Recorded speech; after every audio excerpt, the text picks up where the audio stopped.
Yorana, bienvenue dans votre journal du dimanche 15 novembre. Au sommaire de l'actualité ce soir, la virée du dimanche matin tourne au drame pour 5 adolescents de Bora Bora. 2 d'entre eux perdent la vie. Au volant du véhicule, un jeune de 16 ans qui roulait à vive allure, selon les témoins. Le couvre-feu pèse lourd, c'est le constat établi par les établissements de nuit 3 semaines après sa mise en place. Les forces de l'ordre aussi qui œuvrent pour faire respecter les règles déplorent toujours autant de comportements inconscients. Vahine Fierro et Mihimana Brai au sommet de la gloire à Apuna, tous deux remportent la 26e édition. Une édition très particulière au regard des mesures sanitaires. On en parle avec notre invité Lionel Tehotou, le président du Apuna Surf Club. En course à pied, Eddie Leroux brûle ses rotules pour décrocher le titre de champion de Polynésie. L'adhérent du club de Punar'u boucle le parcours en moins de 2h30. Et enfin, nous irons à Tupuai pour notre rubrique nostalgique du dimanche. En décembre 1988, le petit écran s'allumait pour la première fois dans les maisons. Un nouvel accident de la route à Bora Bora fait 2 morts pour clore une fin de semaine particulièrement meurtrière sur les routes des îles sous le vent. Ce matin, à Anhui, un véhicule s'encastre dans une boîte électrique en béton à son bord. 5 adolescents, dont le conducteur âgé de seulement 16 ans. 2 d'entre eux décèdent, donc les 3 autres ont été évacués à l'hôpital d'Uturoa. Selon les premiers éléments, la vitesse excessive serait à l'origine du drame. Tutea Hawatei, un témoin, est interrogé par Rosanna Maihota. Aux environs de 9 h ce matin, j'étais devant notre maison, assis sur une chaise. J'ai vu cette voiture qui fonçait à vive allure. Je pense 80 km/h. Il y a eu un grand fracas contre le cocotier. C'est tout ce que j'ai vu. Une voiture venait d'en face.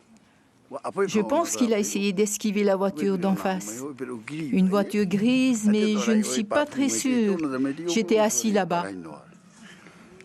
Lorsque je suis venu voir de plus près, les 5 personnes ont tous été éjectées. Il n'y avait plus personne dans la voiture.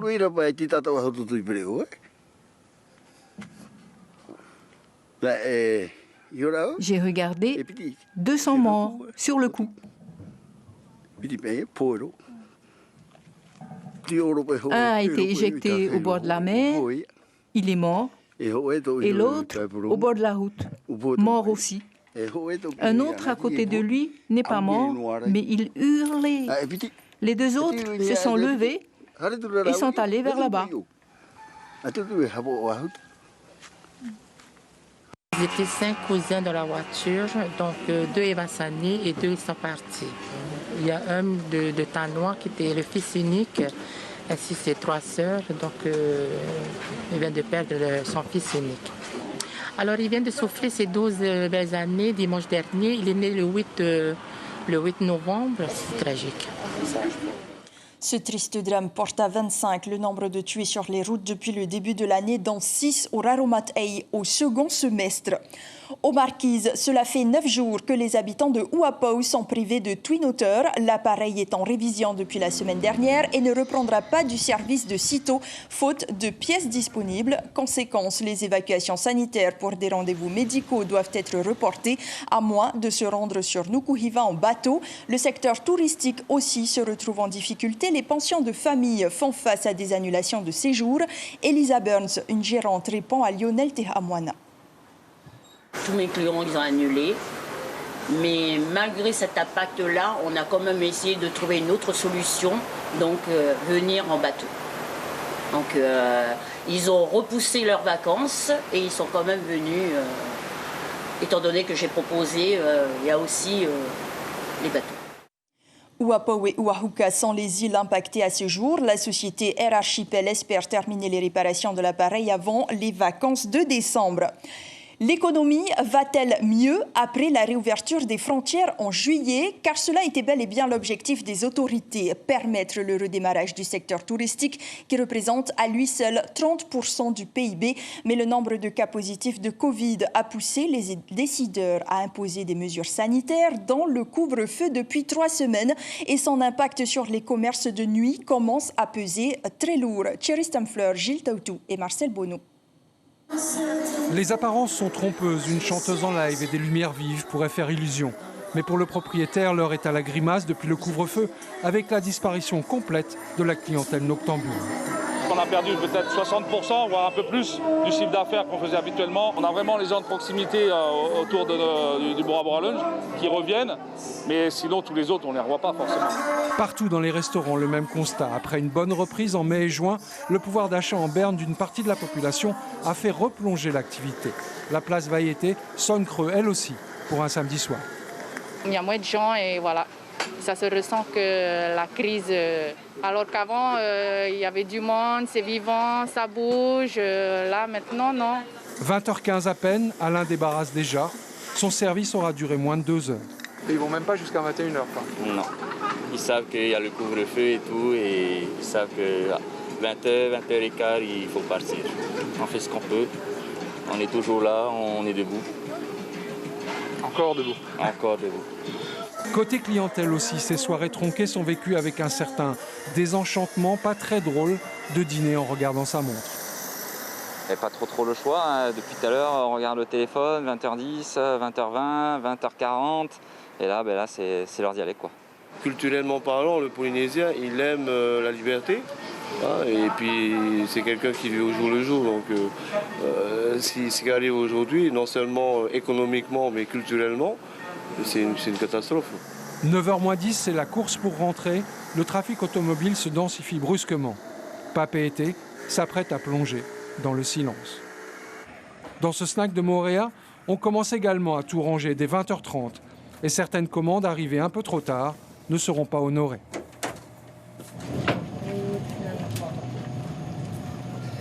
C'est les clients qui ont appelé pour commander? Oui. Et tu leur as dit quoi?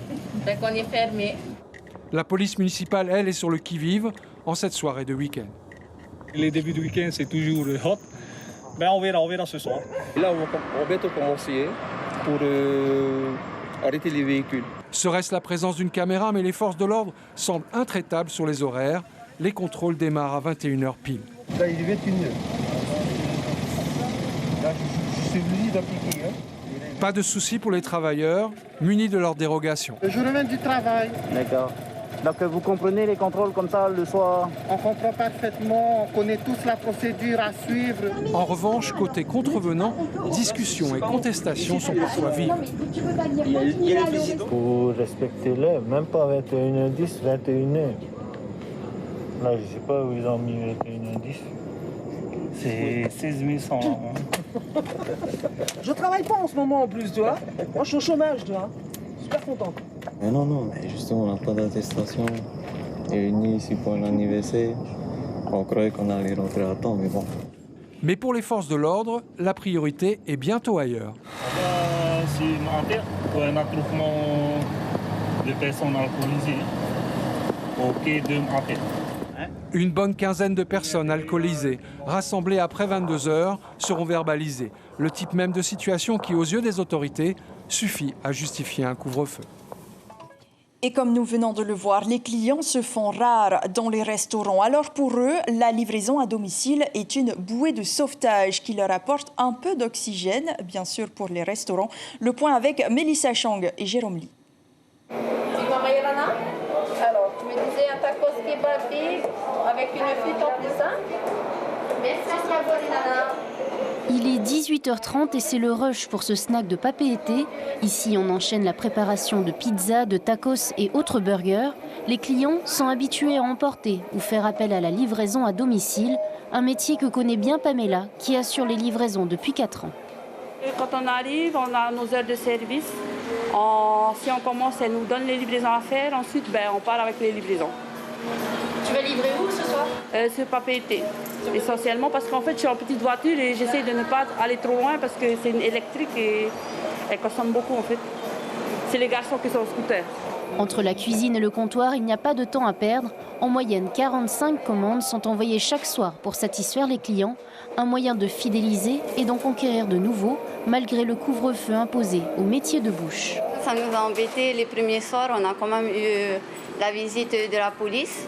Mais après, on a pu se renseigner auprès du Haut-Saré. On a bien le droit de continuer à livrer après 21h. Alors que certains restaurateurs ont investi dans des scooters, d'autres font appel à une plateforme qui gère tout de A à Z.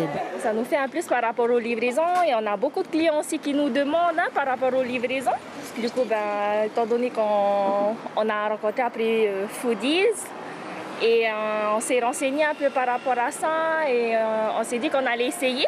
Le client passe donc sa commande via la plateforme, le restaurateur la prépare, livraison assurée dans l'heure. Pour faire fonctionner cette plateforme qui compte pas moins de 50 enseignes, la livraison est payante, mais les restaurants y gagnent en visibilité. En fait, pour les restaurateurs, c'est un chiffre d'affaires qui est très variable, qui va dépendre de la capacité du restaurateur à avoir une qualité qui est constante, qui va dépendre des délais qu'il est capable de fournir, mais on a des restaurateurs qui varient entre 5 000 francs et plusieurs centaines de milliers de francs faits par la plateforme, selon les semaines, selon les différents moments. Pratique et efficace, la livraison est donc un atout pour encourager les restaurateurs à rester ouverts malgré les contraintes sanitaires. Pour rappel, près de 200 millions de francs ont été consacrés aux aides à l'emploi pour le secteur de la restauration depuis le début de la crise. Et puisque l'on parle d'économie, sachez que demain, Florent Vénère, économiste et maître de conférence à l'Université de la Polynésie, sera l'invité café de votre matinale radio. Il apportera son éclairage sur la situation économique du pays. C'est à 7h10. Et du côté de Ta'a, comme chaque dimanche, les habitants de F'aha ont pour pratique de se rendre chez Claudette pour acheter leur fifri pour le petit déjeuner dominical. Et des paroles d'habitués, ce sont les meilleurs des environs, en plus d'être peu coûteux. Pounoua Toti s'est levé aux aurores pour recueillir les meilleures impressions. Regardez. Il est 5h du matin et les wok de Claudette chantent déjà depuis près d'une heure. Après avoir préparé les frifiris, on les conditionne par paquet de 8 direction le bord de route. Chacun serait vendu 200 francs l'unité de 8 frifiris au coco. Tout pour bien commencer un bon petit déjeuner, surtout accompagné de beignets de poulet et de nem. 60 paquets de frifiris tous les dimanches et ça se vend de 1h jusqu'à 4h. À 4h, c'est fini, tout est fini. C'est au bord de la route. Tous les dimanches, on fait ça. Ça fait quand même des années qu'on fait ça tous les dimanches. Le produit de la vente est parti en moins d'une heure. Pour les 70 clients des communes de Teoro, F'aha et Faupore, les délices de Claudette sont devenues la gourmandise du dimanche. Parmi les habitués, Max en réserve 6. Jennifer met la main sur 5 paquets, même avec l'obligation du port du masque. Les clients sont présents dès 5 heures. Bon, tu sais, les Tahitiens sont de bonne heure à se lever. C'est pas comme... on est toujours levé déjà. Dès qu'il fait jour, le Tahitien il est sorti de son lit aussi. Ça fait du bien pour les gens. Parce qu'il y a quelque chose qui est bien ici. Il y a les nems, il y a les fifiris. Et ça nous aide beaucoup au lieu de se déplacer parce que quand on n'a pas de voiture, on est là et pour prendre une voiture à transport, on est obligé de payer. Alors, c'est prêt pour nous et moi, j'aime bien parce que c'est très bon. C'est bon, ça pique et ça chante. Les frifiris sont les beignets traditionnels polynésiens les plus pisés, en famille, autour d'une bonne table bien garnie ou en balade sur la route. Au chapitre sportif, Mihimana Braille et Vahine Fierro remportent la 26e édition de la Apuna Master. La compétition de surf s'est déroulée cette année dans des conditions particulières, à huis clos et port du masque obligatoire en plein air. Malgré ces contraintes, près de 100 compétiteurs ont tenté de manier la planche avec perfection sur des vagues belles à souhait. Retour sur la finale avec Kalin Yenar, Ar-Ihuetif Afanai Hiroterorotua. Le grand gagnant de la Apuna Master 2020, c'est lui. Après 8 mois loin des compétitions, Mihimana Braille revient en force et prend sa revanche sur ce spot qui a failli lui coûter la vie. La bataille est rude. Enrique Aritu tente de défendre son titre, mais il s'incline devant Mihimana, qui a également grandi sur ses vagues. J'ai beaucoup d'expérience ici, j'ai appris à surfer ici à l'âge de 8 ans. Donc je connais quelle vague va ouvrir, Enfin, je connais bien le spot, mais Enrique, il a gagné aussi ici il y a 2 ans, donc c'était très difficile. C'est tellement rare d'avoir le spot rien qu'à elle que les 4 surfeuses finalistes s'en donnent à cœur joie. Ce sont les sœurs Fierro qui ouvrent le bal de cette série, face à Hériti Manuel et Marion Philippe. C'est finalement Vahine Fierro qui l'emporte. Une de mes vagues, j'ai tubé un peu et je pense que peut-être que j'ai pris des un peu plus grosses vagues. C'est ce qui a fait la différence. Mais sinon, toutes les filles, elles ont toutes bien surfé. Une des meilleures vagues de la journée, notée 8.5, c'est en kneeboard avec Stevens Parapé. Elle le fait passer en tête de la série à la mi-temps. Malgré sa prise de risque, c'est Wilfred Villet qui s'impose. Il fallait tout donner là, ma deuxième vague hein, pour pouvoir avoir quand même une bonne vague quand même. Donc là, il n'y a pas à regarder le danger, il faut taper quoi. Faut taper pour pouvoir scorer. Beaucoup de patience et un peu de chance, c'est la recette pour le gagnant de la catégorie bodyboard. Je suis un local de Tapuna, je suis un enfant de Tapuna. Ça fait 10 ans que je fais de la compétition. C'est la première fois que je gagne la Tapuna Master, je suis vraiment content. À cause du contexte sanitaire, la Teen Surf Session qui devait avoir lieu le week-end prochain sera finalement annulée. Et c'est sur cette édition de la Tapuna Master que le calendrier du surf se termine. Nous accueillons à présent notre invité Lionel Tehutu Yorana. Merci d'être sur notre plateau. Alors, est-ce que vous êtes soulagé que finalement la compétition ait pu se tenir avant les mesures sanitaires? Oui, c'est vrai que tous les membres du club sont vraiment satisfaits et on voulait remercier les autorités de nous avoir fait confiance et on est persuadé aussi que d'autres sports aussi sans doute peuvent avoir aussi la confiance des autorités aussi. Ouais. Alors justement, une compétition particulière, comment est-ce que vous vous êtes organisé sur place pour faire appliquer les gestes barrières? Donc on a forcément suivi tout le protocole qui avait été proposé, bien sûr, et on s'est adapté. On a eu le soutien aussi d'un partenaire qui nous a bien aidés en nous mettant à disposition des produits hydroalcooliques, etc. Pour les masques, pareil, on a fait ce qu'il faut pour tous les compétiteurs. Bien sûr, pour les membres, des masques spéciaux, bien customisés, on va dire, histoire de motiver tout le monde. Mais tout le monde a joué le jeu et on a été tous agréablement surpris. Les athlètes ont bien assuré, ont été responsables. Et donc, ça s'est bien passé. Sans public, c'est particulier, c'est vrai. Mais c'était une autre façon de voir une compétition de surf, avec simplement, grâce aux médias, avoir des images et à partager avec le public. Ouais. Et sinon, les réseaux sociaux aussi ont joué un rôle forcément pour faire en sorte à ce que cet événement soit vu par tous les Polynésiens. Alors justement, que pensez-vous de la décision des autorités qui interdit les compétitions sportives? Est-elle cohérente selon vous, notamment dans le surf, qui est un sport qui se pratique en plein air? En fait, c'est vrai que les communes aussi ont un rôle à jouer. On remercie d'ailleurs la ville de Punaoia qui nous a beaucoup soutenus. Et il semblerait que ce que craignent les autorités, c'est surtout les rassemblements autour des événements, qu'ils soient donc à huis clos ou dans des stades, etc., ou peut-être sur les plans d'eau comme ça. En tout cas, c'est ce qu'on nous avait rapporté et on nous a demandé de vraiment faire attention sur tous les rassemblements autour. Bon, donc voilà un peu le pourquoi, sans doute, ces positions sont prises par les autorités. Mais on espère, en tous les cas, avec la Fédération du moins thaïsienne de surf, et aussi en relation avec le COPF, que donc, les sportifs pourront être entendus de façon à ce que cette période puisse être la plus courte possible. Pour terminer très rapidement, la Covid-19 a beaucoup chamboulé le calendrier. Comment se profile 2021 pour le surf polynésien? C'est vrai que pour les championnats de Polynésie, ça, il n'y a pas de souci, on pourra toujours s'adapter. Par contre, pour le calendrier international, c'est pas évident. La World Surf League, d'ailleurs, de la zone Hawaï, Tahiti Nui, se pose réellement des questions sur est-ce que les compétitions donc, étaient prévues sur Rangiroa, sur Papara ou Papeete puissent se tenir au mois de mars ou pas. Donc il y a vraiment un enjeu et surtout par rapport sur le plan organisationnel par zone géographique. Donc voilà, on va donc attendre ce qui se passe et voilà. Merci beaucoup Lionel Tehutu d'avoir été merci encore pour toutes ces images. Sur notre plateau ce soir. Eh bien, c'était avec plaisir. Une autre épreuve maintenant, celle du championnat de Polynésie de cyclisme. 2h26 minutes et 20 secondes. C'est le temps qu'il a fallu à Eddie Leroux de Tamar Ipunaru pour boucler un parcours de 91 km et ainsi décrocher le titre de champion. Compte rendu signé Stéphane Ratino et Marcel Bonneau.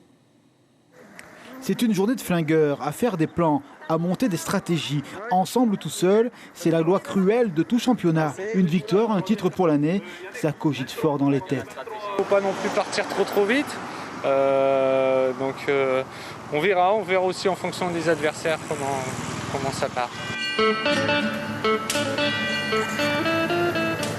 Ce championnat, c'est « Il était une fois dans l'Est ». Les pignons flingueurs ont à peine le temps de se dégourdir les jambes et déjà, cela saute de partout, tempête sous les crânes. On cherche l'aventure, le chaos.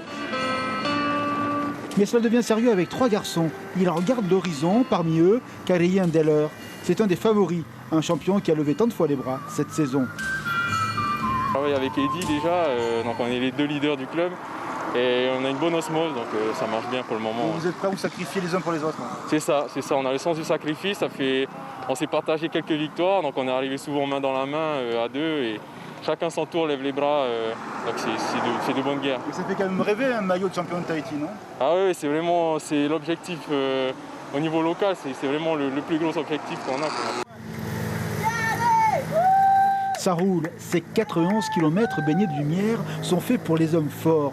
Et le trio devant s'entend à merveille. Il avale les kilomètres, des idées plein la tête. Comme un scénario qui s'écrit, un Mario à porter peut-être. Mais à la presqu'île, le peloton en flingueur crible cette illusion par la force de sa volonté. On se regroupe et cela repart en combat. Il y a du punch sur le bitume.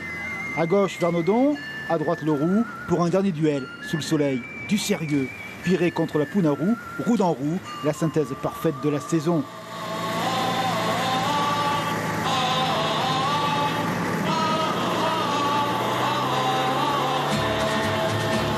Le scénario prévu, un sprint sur un faux plat, au mental, malgré les crampes, Leroux s'impose en champion. Ça peut faire quelque chose de porter le titre, le maillot de champion de Tahiti? Ah, exactement, ouais. Avec mon métier, j'avais déjà fait. J'étais en Martinique de 2012 à 2015. J'avais fait 2 fois vice-champion. Alors, j'avais pas réussi à gagner ce maillot-là. Donc, ici, en Polynésie, j'ai décroché, donc je suis très content. Ouais. Donc, il faut se mettre au tahitien maintenant. Exactement, je connais que quelques mots. Le cyclisme, un sport de gentleman où l'amour du maillot ne se vend pas pour une poignée de dollars. Chapeau, les gars.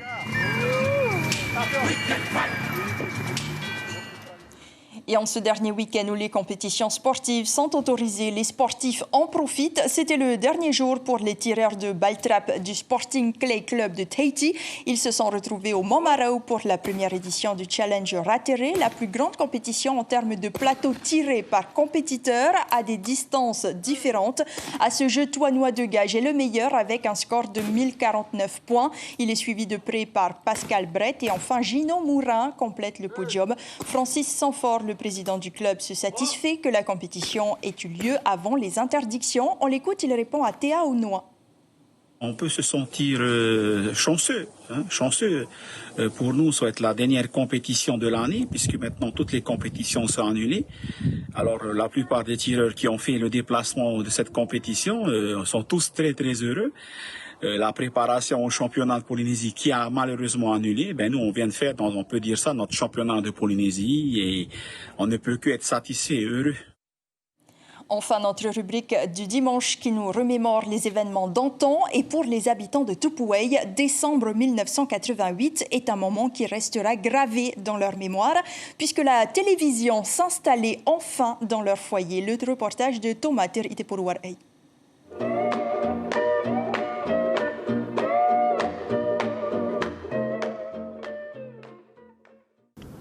De toutes les révolutions connues, celle qui bouleverse les mœurs occupera encore longtemps la Polynésie.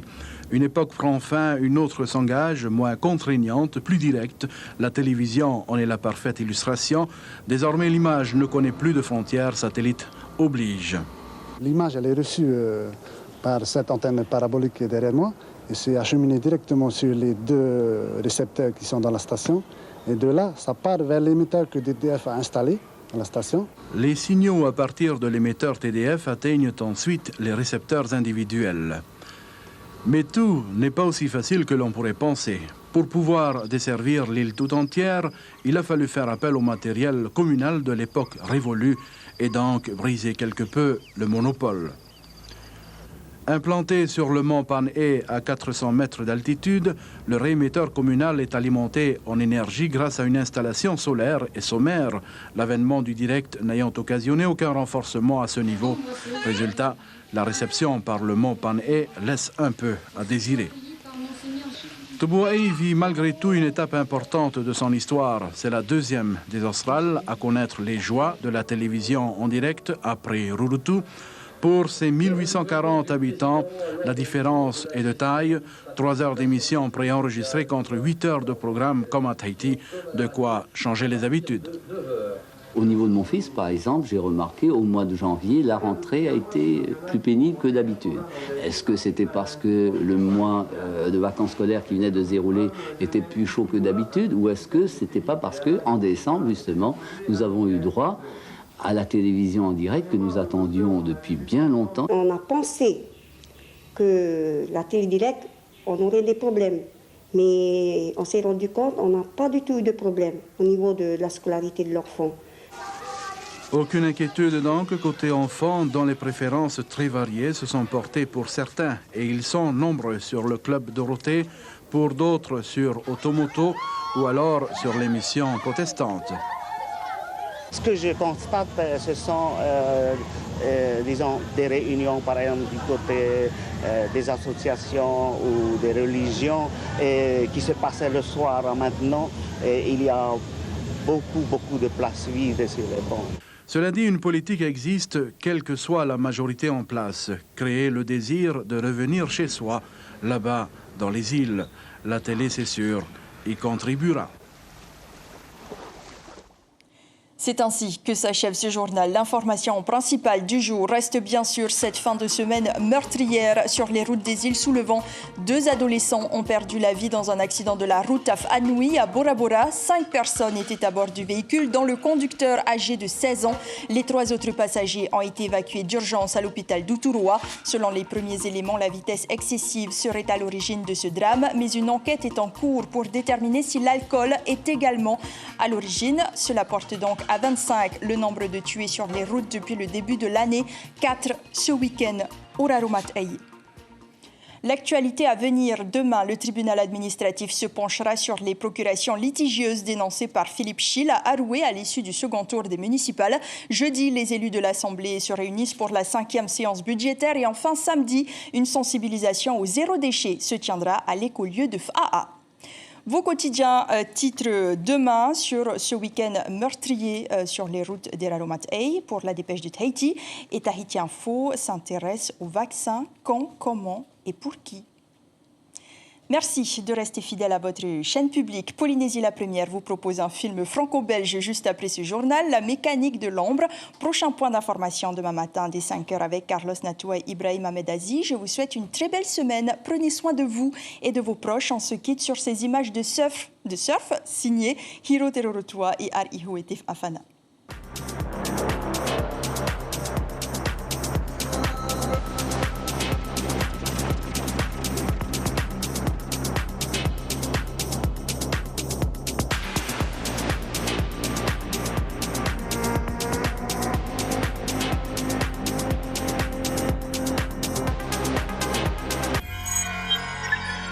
Retrouvez ce programme en replay sur notre site internet.